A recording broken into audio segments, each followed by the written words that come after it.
Donc voilà, maintenant vous devez avoir le graphique hein, que je commentais qui s'affiche avec l'augmentation du taux de vacances commerciales dans les villes françaises en fonction de la taille des villes. Donc concurrence, je le disais, des zones commerciales périphériques, concurrence un peu plus récente vis-à-vis du e-commerce, qui font que nos centres-villes finalement souffrent et sont en difficulté. Alors le constat il est partagé par tout le monde. Hein. Maintenant, là où c'est moins partagé, c'est ce qui concerne les réponses à apporter à ça. Et en fait, on a un petit peu deux écoles. Et le dilemme suivant, en fait, on a toute une série de personnes qui pensent que pour redynamiser les centres-villes, il faut faciliter la circulation et le stationnement automobile pour finalement, en espérant faire revenir des clients qui sont éloignés, qui habitent loin du centre-ville. Puis on a une autre école qui est finalement qui veut dire il faut proposer des espaces publics apaisés avec plus de place pour les piétons, surtout les piétons, pour leur donner envie de consommer. Et on voit que ces deux choses sont sont quasiment incompatibles l'une avec l'autre. On ne peut pas redonner de la place à la voiture et rendre l'expérience piéton plus intéressante. C'est plutôt le contraire. Si on veut rendre l'expérience piéton plus agréable, il faut au contraire retirer de la place à la voiture pour piétoniser ou en tout cas rendre les trottoirs plus larges et plus praticables pour diminuer le bruit, etc., etc. On est vraiment dans quelque chose qui, c'est soit l'un, soit l'autre, on peut pas faire les deux. Le débat est très tendu. Alors, ça, c'est le cas dans toutes les villes, petites, grandes, en France, à l'étranger. Euh, Ici, même dans des villes comme Paris, par exemple, c'est particulièrement frappant, puisqu'on sait qu'à Paris, il y a entre 3 et 5 des clients des commerces qui se rendent en voiture dans les commerces. Et malgré ça, il y a des médias qui vous expliquent à longueur de journée que la moindre diminution de quelques places de stationnement ou la moindre piste cyclable, finalement, va tuer le commerce. Donc, c'est particulièrement, on sait bien que c'est faux. Cependant, ça montre que c'est une idée très ancrée et le discours médiatique, finalement, relate ça et accentue cette idée reçue qui est très présente parmi la population. Alors, du coup, pour sortir un petit peu de ces débats qui sont un petit peu stériles, puisque chacun raisonne un petit peu par rapport à ses propres perceptions ou par rapport à ses idées préconçues, en fait, ce qu'il faut, c'est revenir sur des chiffres concrets, donc revenir sur les études qui existent sur la mobilité des clients des commerces. Malheureusement, il en existe assez peu, mais il en existe quelques-unes. Donc, il en existe assez peu, il y a assez peu de villes qui se sont lancées dans ce type d'études. C'est un peu paradoxal parce qu'on voit que c'est un sujet qui est très clivant, qui est très bloquant pour plein de projets. Et pour autant, on cherche rarement en amont des projets à mener ce genre d'enquête pour voir quel est le vrai du faux. Et puis, pour avoir une base de discussion, c'est important entre le politique, les riverains et d'autre part les commerçants. Donc, heureusement, il y en a quelques-unes. Et alors, c'est très simple. Toutes les études que moi j'ai pu consulter aboutissent systématiquement aux quatre mêmes résultats. Donc, le premier, c'est que la plupart des clients vivent à proximité des centres-villes, à proximité immédiate des lieux de consommation qu'ils fréquentent. Je détaillerai tout ça juste après avec des chiffres issus d'études. Le deuxième constat, c'est que la plupart des clients viennent à pied et finalement peu viennent en voiture, y compris dans des villes moyennes. Le troisième constat, c'est que quand on demande aux personnes qu'est-ce qui vous donnerait envie, vous, de venir davantage consommer dans le centre-ville, dans les centres-villes, en fait, les clients réclament de manière très claire des espaces apaisés et seule une minorité réclame finalement plus de place pour la voiture. Et puis enfin, le quatrième point, alors je dis toujours que c'est sans doute le plus important, puisqu'il permet de comprendre plein de choses, c'est que les commerçants surestiment systématiquement le poids de la voiture parmi les clients. Donc ils imaginent qu'ils ont un très grand nombre de clients qui viennent en voiture, alors qu'en réalité est beaucoup plus modérée. En tout cas, les enquêtes comparatives montrent que les commerçants surestiment énormément la voiture parmi leurs clients. Donc maintenant, si on détaille un petit peu tout ça avec des exemples très concrets. Donc ici, c'est une étude alors, du CEREMA, qui est un institut en France qui produit de la connaissance sur la façon dont les personnes se déplacent. Donc ici, c'est sur le motif achat. En haut, ce sont les grandes agglomérations, donc de plus de 100 000 habitants, et en bas, ce sont les villes moyennes, entre 10 000 et 100 000 habitants. On voit que globalement, pour le motif achat, les gens consomment près de chez eux. Les résidents de la ville-centre consomment très majoritairement dans la ville-centre. Les résidents de la périphérie consomment très majoritairement en périphérie. C'est vrai dans les grandes agglomérations, ça reste vrai dans les villes moyennes. En fait, l'idée selon laquelle ce sont des personnes qui viennent de la périphérie, qui viendraient massivement consommer le samedi ou en semaine dans les centres-villes est assez fausse. En tout cas, c'est ce que démontrent ces chiffres. Maintenant, si on regarde pour des villes particulières, donc à gauche, Lille, vous avez 63% des clients des commerces des quartiers centraux de Lille qui vivent dans la ville de Lille. À Nancy, c'est pareil. Donc, Nancy est un peu plus petite, mais vous avez à peu près la même proportion. Quasiment 60% des clients du centre-ville de Nancy habitent la ville de Nancy. Et parmi les restants, finalement, une grande majorité viennent pas de pas très loin, finalement, des communes de la métropole. La métropole du Grand Nancy, en plus, n'est pas spécialement étendue. Donc, on va dire, viennent de la première couronne. On retrouve exactement la même chose pour Nantes, par exemple. Et puis, on retrouve exactement la même chose pour une étude que je recommande, hein, qui a été menée il y a quelques mois, qui a été publiée il y a quelques mois sur 6 villes suisses qui comportent entre 20 et 40 000 habitants. Et on voit de la même manière que vous avez entre la moitié et 2 tiers des clients des commerces de ces communes qui vivent dans la commune. Le deuxième constat que j'évoque, c'est que donc, la plupart des clients viennent à pied et peu nombreux sont ceux qui viennent en voiture.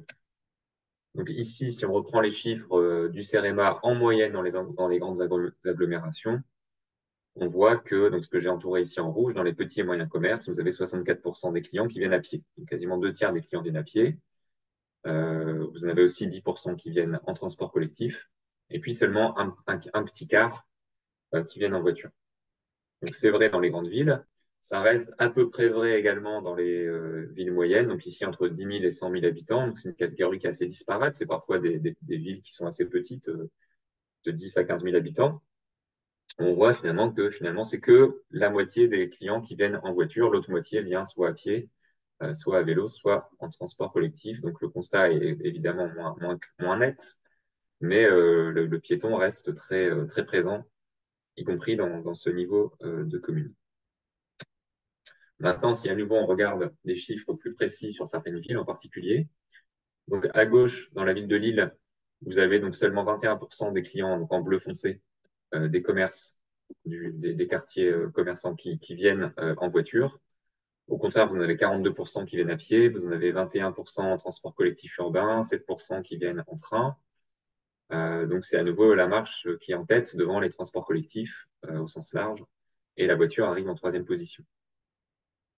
À Nancy, on trouve des chiffres qui sont un peu similaires. Donc le piéton est à nouveau numéro 1 avec 39%. Et la voiture arrive cette fois-ci en deuxième position, mais avec seulement 35%. Et puis le vélo est ici un peu plus présent avec 13%. Alors ici, c'est une autre enquête que j'ai eu l'occasion de mener moi-même. Donc l'idée, c'était de tester une petite commune, donc Saint-Omer, qui est une ville du nord de la France, qui comporte 13 000 habitants.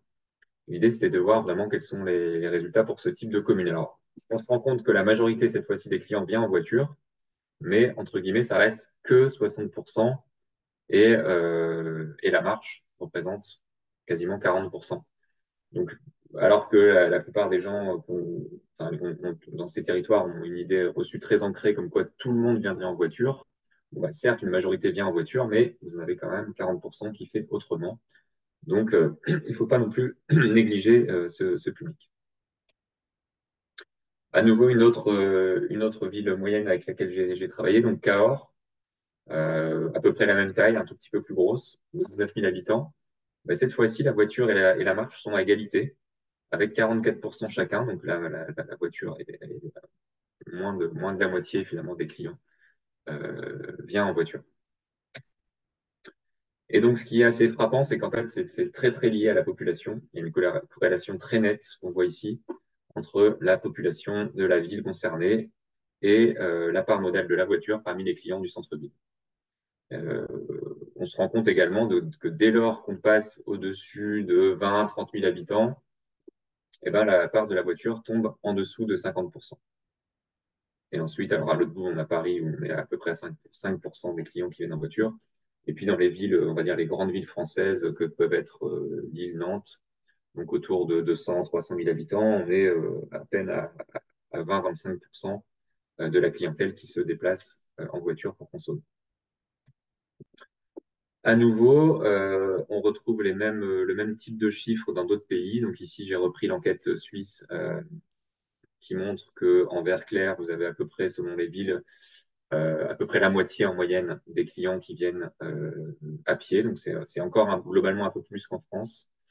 Et puis la voiture représente en bleu, au grand maximum la moitié, mais souvent plutôt autour d'un quart ou d'un tiers de la clientèle. Donc à nouveau, la voiture est minoritaire parmi les clients des commerces.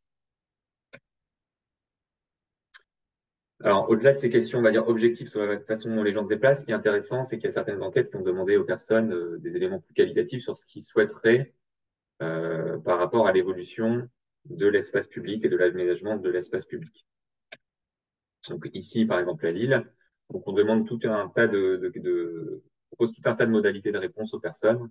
Donc selon vous, quelle serait la mesure prioritaire pour améliorer l'attractivité du centre-ville, des commerces du centre-ville?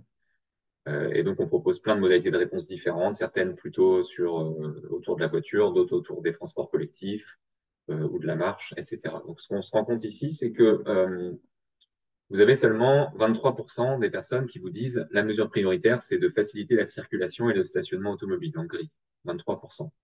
Ça veut dire que vous avez trois quarts des personnes qui réclament autre chose et plutôt moins de voitures, puisque les autres modalités de réponse, finalement, sous-entendent qu'il faut récupérer de la place quelque part, donc plutôt la voiture. On voit qu'il y a la végétalisation qui est fortement demandée avec 18%. On voit qu'il y a des choses autour du vélo qui sont pas mal demandées, des trottoirs plus larges et moins encombrés également, des choses autour des transports collectifs. Donc voilà, donc c'est plutôt ou voire même réduire les nuisances et du trafic motorisé, 9%. Donc on voit que c'est vraiment pas le tout voiture là ici qui est plébiscité. On retrouve exactement la même chose sur une enquête qui a été menée à Lyon. Ici, c'est 20% des gens qui répondent stationnement ou circulation automobile. On voit que la végétation ici encore est très importante et même un peu plus. C'est même la modalité de réponse numéro 1 avec 31 à 31%. Et puis 24% qui réclament des trottoirs plus larges et moins encombrés. Donc même à Saint-Omer, là vous vous souvenez, tel que j'en ai parlé juste avant, 13 000 habitants, 60% des clients qui viennent en voiture. Malgré ça, vous n'en avez que 39% qui réclament finalement de faciliter l'accès et le stationnement automobile. Vous avez donc 61% qui réclament plutôt autre chose. Et encore, on retrouve un petit peu le même type de réponse, avec notamment ici beaucoup de choses autour des transports collectifs plus efficaces, voire gratuits. Et puis également des trottoirs plus larges, moins encombrés, comme partout.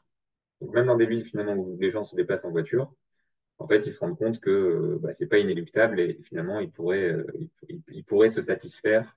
En tout cas, ils aimeraient bien que des mesures finalement de réduction de la place de la voiture soient mises en œuvre.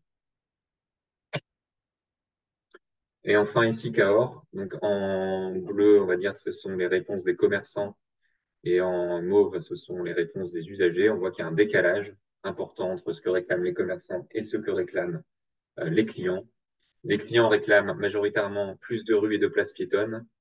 Les commerçants réclament d'avoir davantage de stationnement disponible et d'avoir des places de stationnement gratuites. Inversement, les clients réclament assez peu ce type de mesure. Donc là on commence à voir aussi, au-delà du fait que les clients réclament finalement plutôt des espaces apaisés que des espaces tout routiers, on commence à se rendre compte qu'il y a un décalage entre la perception des commerçants et les souhaits des clients. Euh, J'y reviendrai un tout petit peu plus tard. Donc, on se rend compte également, quand on pose des questions sur des mesures très récentes qui ont été mises en place, donc ici, par exemple, sur l'enquête de Lille et Saint-Omer, le 30 km/h venait d'être mis en place dans chacune de ces deux villes. Et quand on demande aux personnes, êtes-vous pour ou contre le 30 km/h, vous en avez 70% dans les deux cas qui sont favorables. Donc, il n'y a même pas de clivage entre grandes villes ou petites villes. Les résultats sont les mêmes. Et si on zoome sur les automobilistes, puisque ici, ce sont les réponses de tout le monde, si on regarde uniquement ceux qui nous disent aujourd'hui, je suis venu en voiture, les chiffres sont les mêmes. Vous avez 75% de ceux qui sont venus en voiture qui vous répondent qui sont favorables aux 30 km/h. Donc même les automobilistes peuvent être favorables à ce type de mesure, puisqu'un automobiliste n'est pas 100% automobiliste. Il y a bien un moment où il sort de sa voiture, et là, bah, comme tout le monde, il va avoir envie d'avoir des espaces calmes, apaisés, et qui donnent envie de se balader ou de consommer. L'autre mesure qui venait d'être mise en place à Lille, c'était une piétonisation d'une grande partie du centre-ville tous les samedis. Et là, les réponses sont encore plus favorables, avec 84% des personnes qui vous disent être favorables à cette mesure et 85% des automobilistes qui vous disent être favorables à cette mesure. Donc, on va dire que ces mesures finalement de contrainte à la voiture sont totalement acceptées par tout le monde, et y compris par les automobilistes. Donc maintenant, le point que je décrivais comme étant le plus important pour comprendre les réticences, c'est que les commerçants surestiment le poids de la voiture parmi les clients. Alors, le cas le plus emblématique, c'est celui-ci, c'est Nancy. Donc à gauche, on a demandé aux commerçants, selon vous, comment se déplacent vos clients? Et puis à droite, ce sont les résultats réels issus d'une enquête de terrain.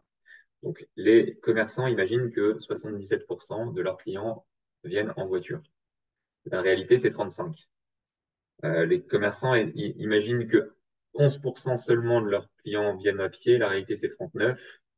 Et les commerçants imaginent que leurs clients viennent à 1% à vélo. La réalité, c'est 13%. Donc, ils se plantent complètement.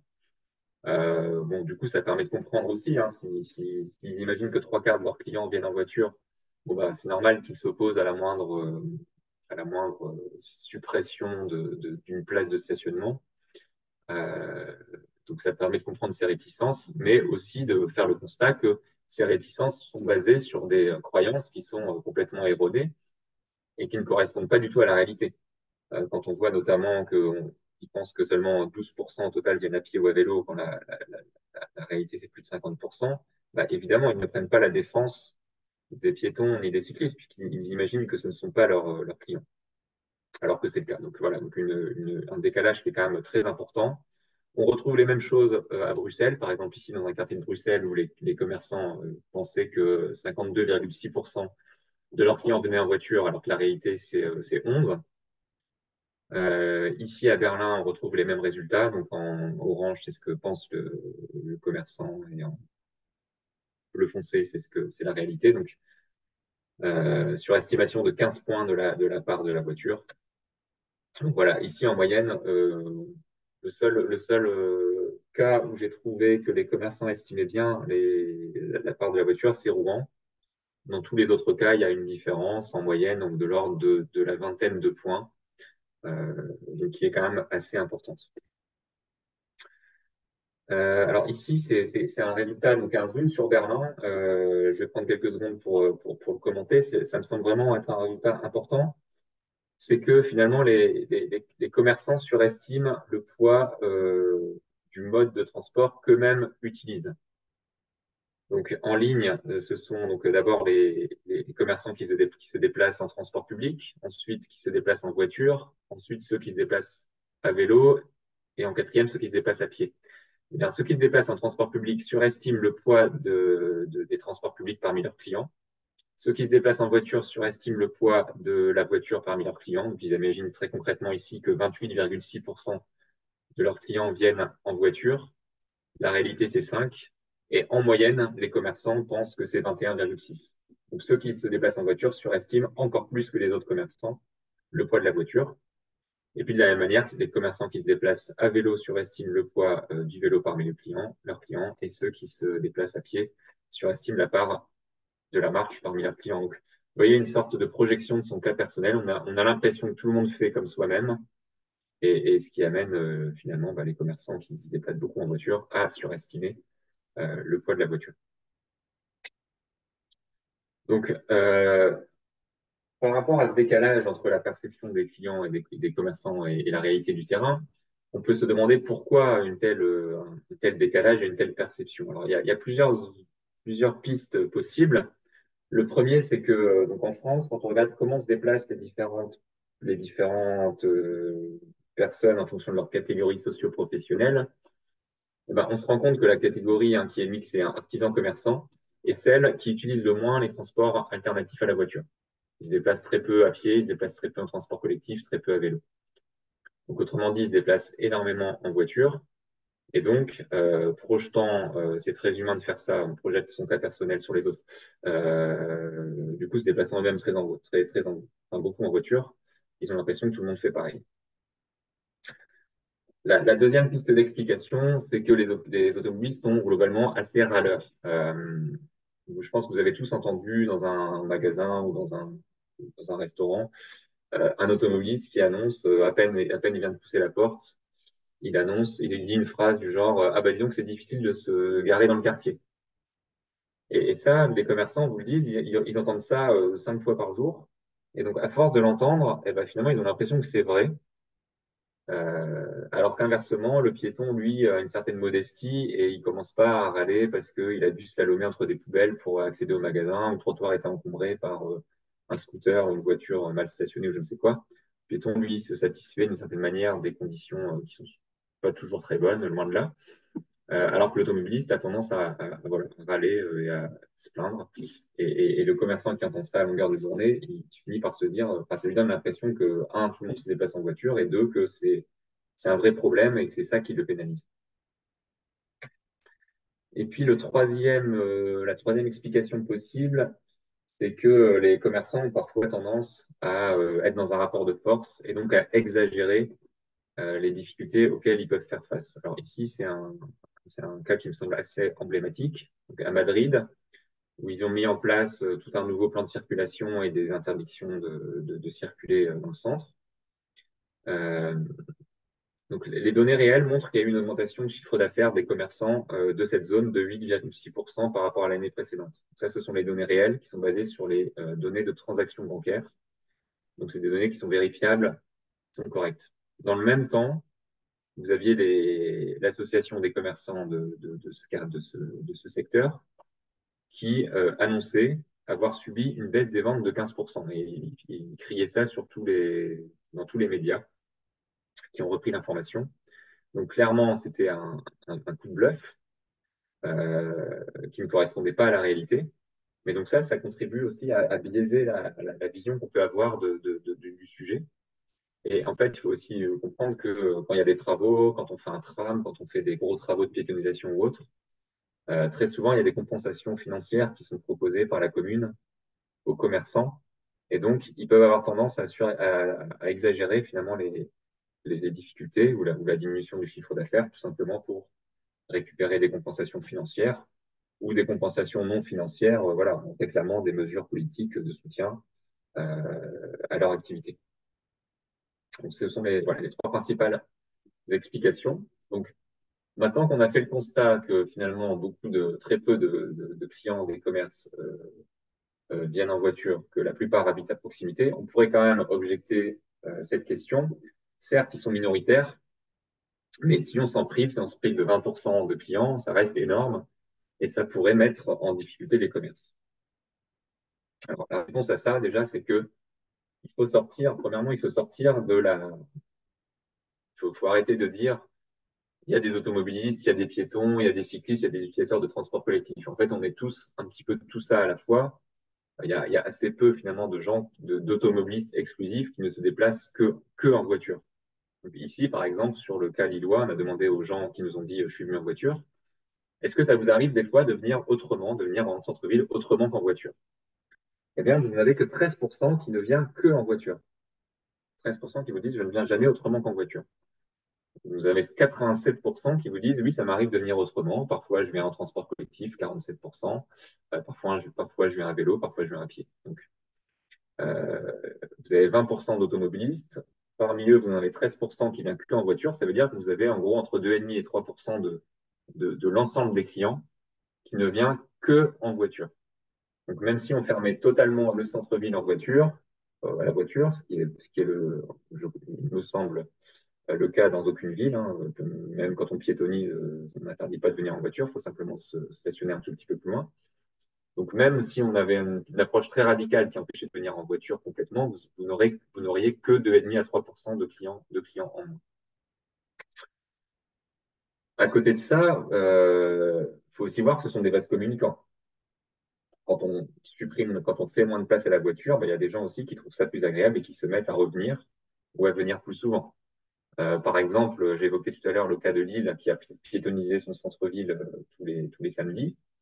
Vous avez aujourd'hui 15% de fréquentation en plus par rapport à avant la piétonisation du samedi. Donc ça, ce sont les compteurs, hein. Ils ont des capteurs qui permettent de mesurer la fréquentation qui donnent ces chiffres. Donc vous avez beau avoir finalement contraint l'utilisation de la voiture, vous avez davantage de personnes qui viennent pour toutes ces raisons, parce que les gens trouvent que c'est plus agréable, donc ils viennent, et même les automobilistes continuent à venir. Simplement, ils se stationnent un peu plus loin dans des parkings de rabattement, ce genre de choses. Donc ça fait venir des gens en plus. L'autre chose, c'est aussi que finalement, toute la politique de ces dernières années qui rend plus compliqué la possession et l'utilisation de la voiture en centre-ville fait que vous avez une clientèle qui est démotorisée et qui est fidèle d'une certaine manière des commerces. N'ayant pas de voiture, ils ne vont pas faire leurs courses à l'extérieur. Donc ça fait une clientèle captive, mais au bon sens du terme, et qui est très fidèle finalement à ces commerces de proximité. Si demain on se met à réavoir une politique pro-voiture, une partie de ces gens vont aussi se remotoriser. Donc à partir du moment où ils ont la voiture, ils vont se mettre à aller consommer ailleurs, etc. Donc c'est pas dit que les quelques personnes qu'on aura fait revenir de l'extérieur soient plus nombreux que ceux qui vont finalement fuir le centre-ville ou en tout cas consommer une fois de temps en temps à l'extérieur du fait qu'ils se sont remotorisés. Donc finalement, tout ça m'amène plutôt à dire que moins de voitures, c'est pas finalement l'adage, c'est pas no parking de business, mais plutôt moins de voitures, plus de business. Alors, il y a deux études que je vais citer là qui me semblent les plus intéressantes, les plus complètes. Donc ici, c'est une étude qui a été menée en Espagne, dans 14 villes, petites, moyennes ou grandes, qui ont regardé l'évolution du chiffre d'affaires des commerces après des projets de piétonisation. Ils se sont rendus compte que finalement, la piétonisation permet systématiquement, dans les 14 cas, d'augmenter le chiffre d'affaires. Et de manière un peu contre-intuitive, ils ont vu que l'effet était plus fort dans les petites villes, les villes petites à moyennes que que dans les grandes villes.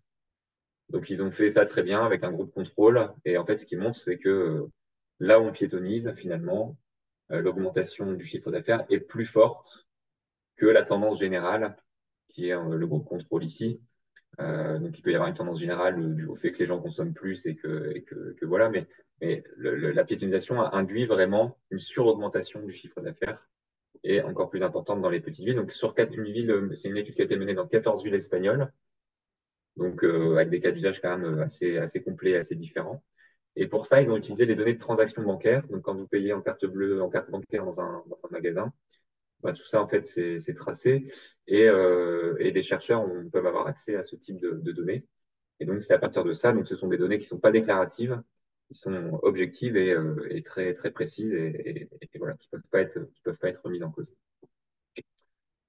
Un autre exemple ici, donc c'est dans le contexte nord-américain, c'est 45 pardon, cas d'usage qui ont été regardés, soit des projets d'aménagement cyclable, soit des projets d'aménagement piéton, soit des projets d'aménagement cyclable et piéton. Et en fait, ce qu'on voit, c'est que dans la très grande majorité des cas, l'impact pour l'activité des commerces est positif. Il y a juste quelques cas dans le cas d'aménagement cyclable, là, les 14%, où l'impact a été négatif, faiblement négatif. Mais en tout cas, dans 80 à 90% des cas en moyenne, l'effet est soit positif, soit neutre. Donc là encore, il y a pas tellement de crainte à avoir quand on fait ce type de projet. On rend la ville plus agréable et on donne envie aux gens de consommer et finalement, on augmente les chiffres d'affaires des commerçants. Il faut aussi voir que voilà, c'est une tendance qui n'est pas nouvelle. On en parle beaucoup depuis quelques années, mais voilà à quoi ressemblaient nos villes il y a quelques années. On pouvait stationner sur le parvis de Notre-Dame, on pouvait stationner même en dessous de la Tour Eiffel si on voulait. À chaque fois qu'on a repiétonisé pardon, ces espaces, vous avez eu des commerçants qui ont crié à la mort du centre-ville. On l'a fait. Le centre-ville n'est pas mort et personne ne voudrait revenir à ce genre de situation. Donc c'est aussi un petit peu le sens de l'histoire. À un moment donné, il faut aussi arrêter d'avoir peur de mener ce type de mesures ambitieuses. Alors pour terminer, juste en quelques minutes, Je voulais citer cet exemple qui me semble très bon, en fait. C'est dans la ville de Cahors. Euh, Ils ont voulu piétoniser une place qu'on voit ici en bas à gauche, qui est un parking aujourd'hui, qui sert de place du marché 2 jours par semaine, et le reste du temps, c'est un parking de 70 places. Alors, en plus, il y a une église là qui est assez jolie, mais qui est très peu mise en valeur par le fait que c'est un parking. Donc, la ville a voulu faire autre chose de ce parking. Et surtout, elle a voulu concerter, elle a voulu faire les choses de la bonne manière et mettre en place une concertation assez solide. Ils ont voulu donc disposer de données objectives avant de prendre leur décision. Donc, est-ce qu'on piétonise complètement? Est-ce qu'on laisse en l'état? Est-ce qu'on piétonise de manière partielle? Donc, ce qu'ils ont décidé de faire, c'est de lancer 3 enquêtes. Une enquête stationnement pour comprendre comment était utilisé le parking. Et puis ensuite, 2 enquêtes plutôt centrées sur les commerces, une auprès des clients des commerces et une auprès des commerçants. C'est l'enquête dont j'ai parlé tout à l'heure. Et donc, ils se sont rendus compte, alors, sur le stationnement, qu'en fait, le parking était très peu utilisé en rotatif. Il était très utilisé, au contraire, pour des durées assez longues, soit de la part des résidents, soit de la part d'actifs du secteur, mais donc qui mettent leur voiture là toute la journée sans consommer dans les commerces, quoi, soit des commerçants eux-mêmes. Donc, en gros, ce parking servait assez peu à la vitalité des commerces du centre-ville. Ensuite, concernant l'étude auprès des clients, 70% d'entre eux vivent dans la ville de Cahors, 64% viennent autrement qu'en voiture. Donc là, ça confirme tous les constats que je vous ai expliqués depuis tout à l'heure. Les clients automobilistes accepteraient très volontiers de stationner à 5 minutes à pied. Donc ça, c'est aussi quelque chose qu'on retrouve à chaque fois. Les automobilistes ne tiennent pas spécialement à se garer devant la vitrine du magasin. Ce qu'ils veulent, c'est simplement qu'on leur garantisse d'avoir une place et un temps de marche raisonnable. Mais ils acceptent tout à fait de marcher 5 voire 10 minutes. Et puis, quand on demandait aux clients ce qu'ils voulaient pour le centre-ville, ils se sont rendus compte qu'il y avait une très forte demande pour les projets d'apaisement.